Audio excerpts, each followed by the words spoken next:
Man the grill! That's all you're good for! They screamed at Dad's 50th. 2 years later, I unleashed a nightmare.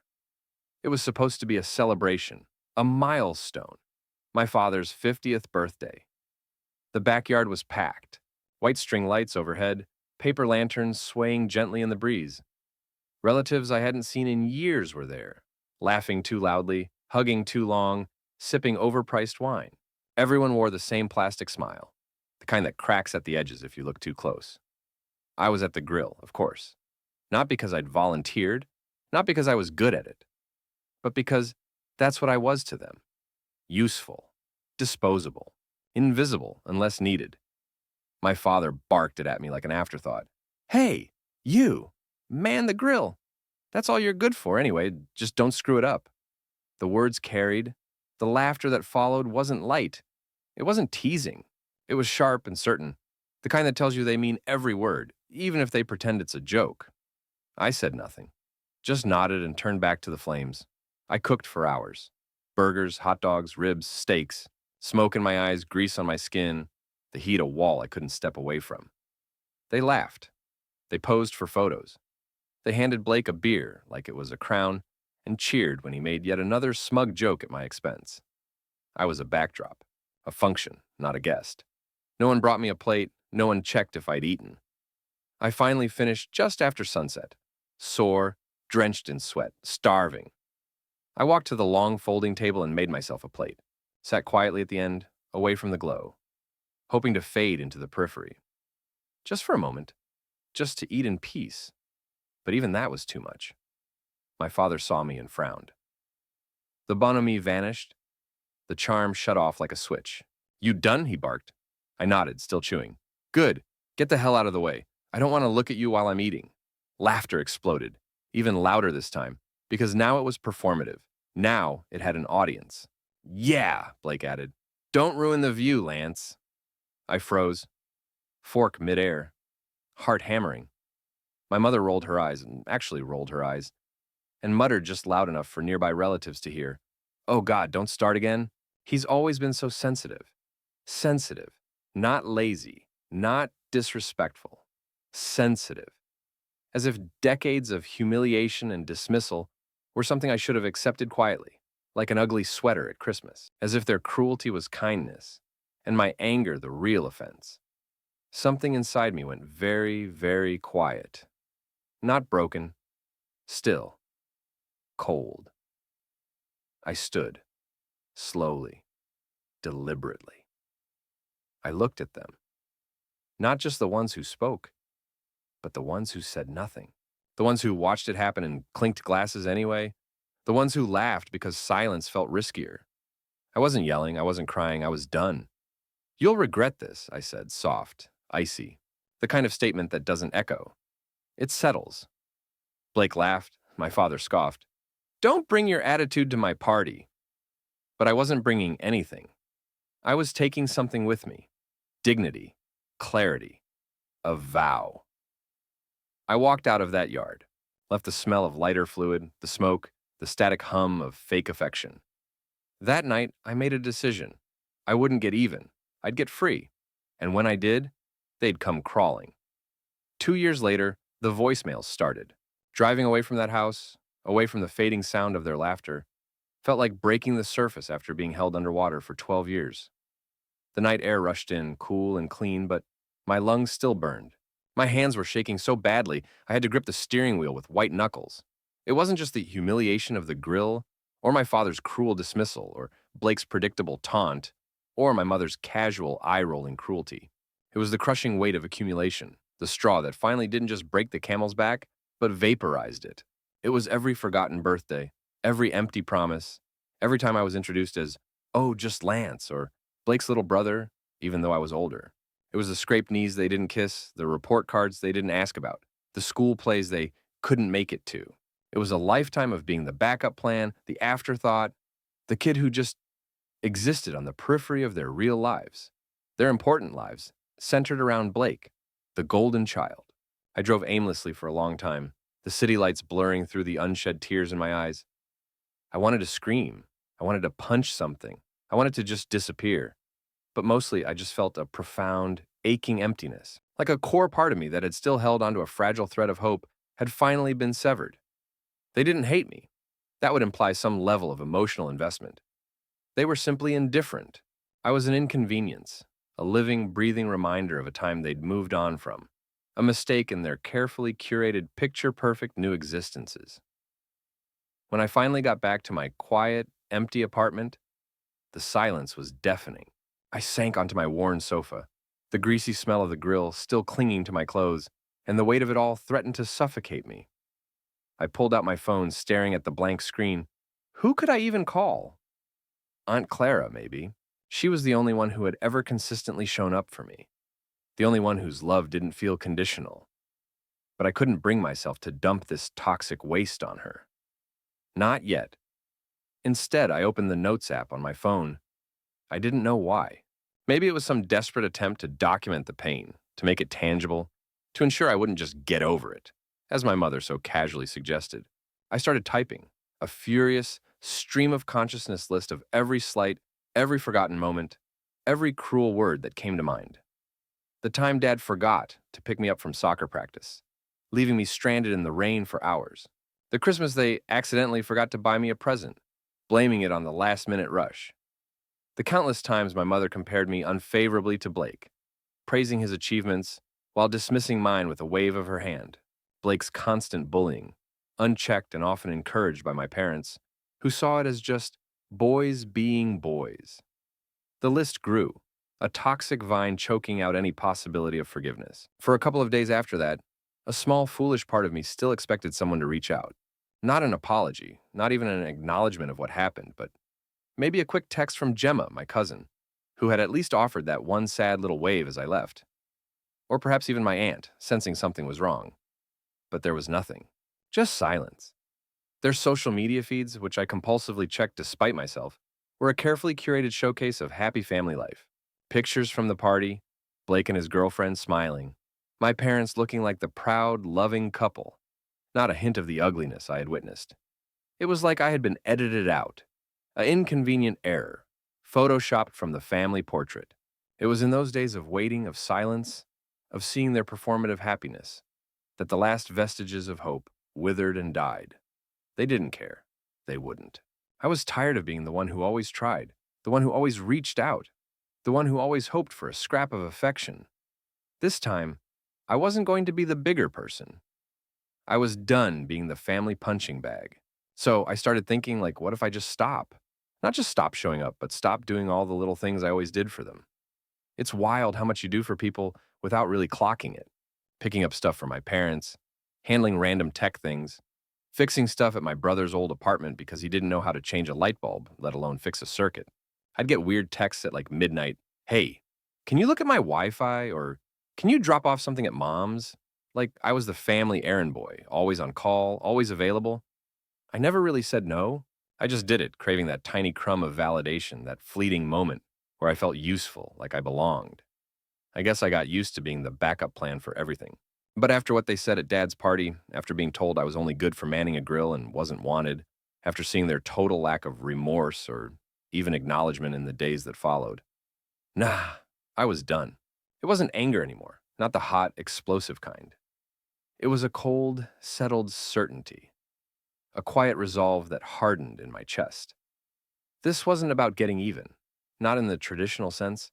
It was about showing them the consequence of their actions, the void left behind when the person they treated like a disposable tool decided to walk away.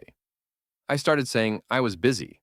Simple, direct, no apologies or lengthy explanations. It felt alien at first, like I was speaking a foreign language. My brother Blake, the golden child, seemed genuinely surprised.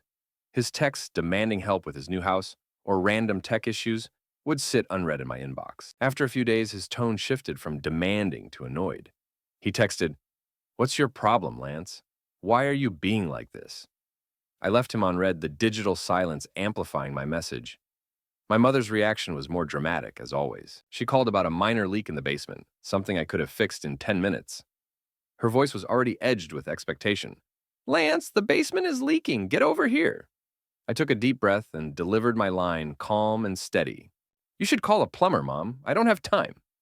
The pause on the other end stretched, heavy with disbelief. A plumber? Are you serious? Well, I guess you're just too busy for your family now, she snapped. The word family loaded with accusation. Yeah, I replied, the single word a shield. Yeah, I am. She hung up. My dad, who usually floated above the family fray, even got involved. He called, his voice hesitant.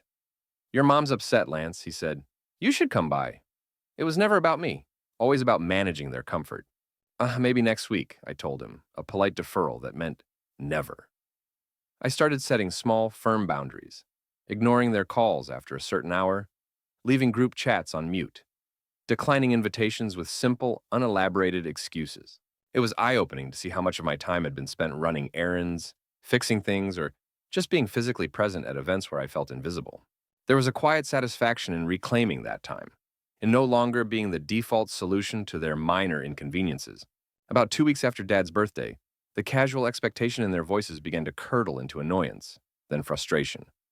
My brother called, his voice tight with irritation. The TV in my spare room still isn't working, he demanded. I need you to look at it before the game night. Game night. At the house, he'd made it clear I wasn't welcome in. The sheer audacity almost made me laugh. I'm not your personal tech support, Blake, I repeated, the phrase now a mantra of my new reality. He hung up, the line going dead. My mother followed up with a text, trying the guilt route. You know your brother is very busy, Lance. You shouldn't make things harder for him. I simply replied, I'm busy too. She didn't respond. The next mandatory family event was my father's actual birthday dinner. Usually I'd be there early, helping, serving. This time, I showed up late, just as everyone was seated, carrying a small bag of food I'd brought for myself. My mother's smile was tight. Lance, where's the potato salad I asked you to bring? She asked, her eyes fixed on me. Oh, I said, keeping my voice even. I didn't agree to bring anything, Mom. Maybe you should have asked Blake. A flicker of anger crossed her face, but she forced it down. Blake glared at me from across the table. The dinner was awkward, the air thick with unspoken tension. I ate my food, stayed quiet, and left early, the familiar feeling of being an outsider sharper than ever. But now, it was by choice. People started noticing. Not just my immediate family, but the periphery, aunts, uncles, cousins. My aunt texted me after the awkward birthday dinner saying, You seemed off, Lance. Is everything okay? It was a fleeting moment of genuine concern, quickly stifled. I kept my reply brief, a deflection. Things are fine, Aunt Carol, just tired. She didn't push, and the conversation died. It was a small interaction, but it highlighted the growing ripple effect of my withdrawal. The family system was so used to me playing my assigned role, the helpful invisible one, that my deviation was causing friction, forcing others to confront the gap I'd left. I saw my brother Blake at the gas station a few days later. We were at opposite pumps, a car and a universe separating us. He saw me, his eyes narrowed, and he just stared, then turned to the friend he was with and laughed, saying something I couldn't hear but didn't need to. The dismissiveness was a familiar blow. But this time, it didn't sting as much. It just reinforced that I was doing the right thing. I nodded curtly, a silent acknowledgement that I saw him, and left.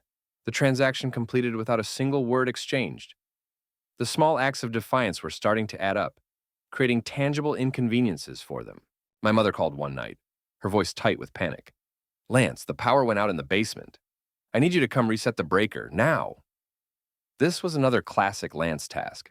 I could picture her standing at the top of the basement stairs, wringing her hands, completely helpless without her designated fixer. I'm not home, Mom, I said, my voice calm, betraying none of the turmoil she was experiencing. Maybe ask Dad. A gasp of outrage. Ask Dad? He doesn't know how to do anything. You're being selfish, she screeched, her voice rising.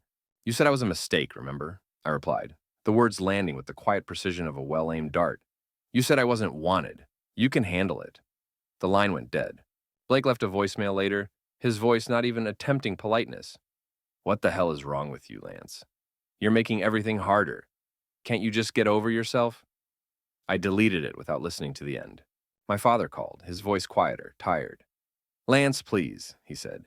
Can you at least call your mom so she stops yelling at me? Even in their distress, they were focused on their own comfort, using me as a shield from each other. I'll think about it, I said, another promise I had no intention of keeping. Then came the first significant fallout. My brother's game night, the one he'd insisted I provide tech support for, apparently went sideways. I heard about it through the grapevine, a mutual friend, Gemma's boyfriend, who was there. The sound system, which Blake couldn't figure out, malfunctioned spectacularly. The food got cold because the power tripped in the basement where the slow cookers were plugged in. The leak, I assumed, had finally caught up with them. People left early. Blake was furious. My mother, of course, blamed me. "Thanks for nothing, Lance," she texted late that night. "You made your brother look bad." I replied simply, "Not my problem." She called back yelling, a torrent of accusations and emotional blackmail. I hung up and muted her number. The next day, my father texted, a rare and somewhat unnerving event. "This can't go on, Lance. You're tearing the family apart." I read the text and laughed out loud, a hollow, mirthless sound. I was tearing the family apart? Not their decades of neglect, not their open favoritism, not their cruel words, but my refusal to be their doormat? The hypocrisy was so blatant, so absurd, it was almost comical. It underscored just how deeply they believed I was obligated to them, regardless of how they treated me. The calls and texts became more frequent, more demanding, and increasingly desperate. My brother, my mother, even my father, calling at weird hours, trying to get me to do stuff, fix stuff, show up for stuff. They were like spoiled children whose favorite toy had suddenly stopped working. I stopped answering most of their calls, letting them go to voicemail, the sound of their voices, once a source of longing, now just an irritating buzz. One time my mother actually showed up at my apartment, banging on the door, until my neighbor, a kind older woman, texted me, asking if everything was okay. I opened the door a crack. My mother tried to push past me. I blocked her with my arm. "Stop acting like a child, Lance," she said, her face twisted with frustration. "Your family needs you." I looked at her, at the woman who had casually dismissed my pain for years. "You need me," I told her, my voice quiet but firm. "Then treat me like I matter." She glared at me, her face a mask of thwarted entitlement, then turned and walked off, slamming her car door with a theatrical flourish. Blake texted after that, his usual arrogance tinged with desperation. "Can you just stop being dramatic? Come fix the shed. Mom's losing it." The shed, which had been leaning precariously for years, because neither he nor my father had bothered to fix it properly. "Maybe you should call someone who's not a mistake," I texted back, echoing my mother's own words. His reply was just, "Wow, you're really doing this, huh?" "Yeah," I confirmed. "Yeah, I am." It had been about 3.5 weeks since Dad's birthday. The initial shock of my withdrawal had worn off, replaced by a growing realization of how much they relied on me. They were trying to manage without their human Swiss Army knife, and they were failing. I saw them attempting to coordinate tasks in the family group chat, but the usual dynamic was broken. No one volunteered to step into my role. No one picked up the slack. They just complained, bickered, and expected someone else, usually me, even in absentia, to fix it. My aunt, bless her, tried to get me to come to Sunday dinner, a transparent attempt at intervention. "I'm busy," I said. "Suit yourself," she replied, resignation in her voice. What was wild was how they all genuinely expected me to just get over it, to forgive and forget, and go back to being the helpful, invisible son. Like being called a mistake, being publicly humiliated, being told I wasn't wanted. Like none of that mattered. They thought I would just keep being the helpful one. It became clear that they really did think I was just there to serve, not a real person with feelings or limits, just a backup. I wasn't even done yet. I was just getting started. People keep telling me to be the bigger person, but I was done being the bigger person. This wasn't about yelling or throwing a fit. It was about showing them the consequences of treating me like I was nothing. They thought they could discard me and suffer no loss. They had no idea. This wasn't just about missed chores anymore.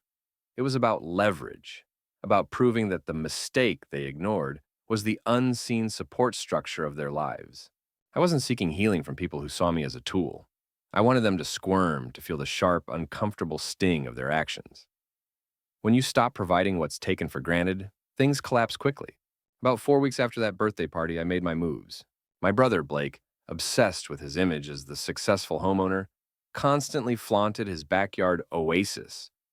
I knew part of his expensive new fence encroached on the old neighbor's property. I had seen it, even mentioned it, only to be dismissed. So, I got a copy of his public property survey. I circled the encroachment on the neighbor's side and dropped it anonymously in the HOA's mailbox with a simple note. Might want to check the boundary. The chaos that followed was immediate and satisfying. Blake blew up the family chat about a nosy neighbor reporting him, the HOA threatening fines, demanding he tear down the fence. He called me 3 times that day. I let it ring. My mother's car was still unusable, a problem she expected me to solve. She complained endlessly about mechanics, how nobody helps their poor mother. I knew her important church group meeting was approaching. I called her, breaking my silence. "Do I need help with the car, Mom?" A flicker of hope in her voice. "Finally! Coming to your senses?" "Nah," I cut in. "Just calling to tell you you're on your own. Figure it out." I hung up. Her immediate text was a furious rant. "Heartless! How can you treat your mother like this?" My reply was pointed. Nobody calls their son a mistake and expects him to fix their problems. My father tried to intervene, showing up at my apartment, knocking persistently. I opened the door a crack. "Lance, let's just talk," he said, trying to be calm. "You're taking this too far." "Am I?" I asked, a cold smile forming. "I don't think I'm taking it far enough." He tried to push past me. I blocked him. "Don't be a jerk," he said. "We're still family." "Not the way you treated me," I replied, closing the door. The calls escalated, becoming frantic, desperate. Blake called at midnight. I answered once. He launched into a rant. HOA fines, overdrawn bank account, I hadn't covered him. Leaking shed, Mom, losing it. "You said nobody wants me, Blake," I said. "Why call now?" He went silent, then cursed and hung up. The next day, he showed up at my door, banging loudly. I opened it. He tried to shove past. I pushed him back. Enraged, he lunged, reaching for my phone. "Touch me again," I warned, my voice frigid, "and I'll record it and send it to the HOA too." He froze, eyes wide, realizing I was serious. He stormed off, slamming his car door. Then came the begging. My mother's voicemail at 3 a.m. was tearful, sobbing, "Please, Lance, talk to us. We didn't mean it. How do we fix this?"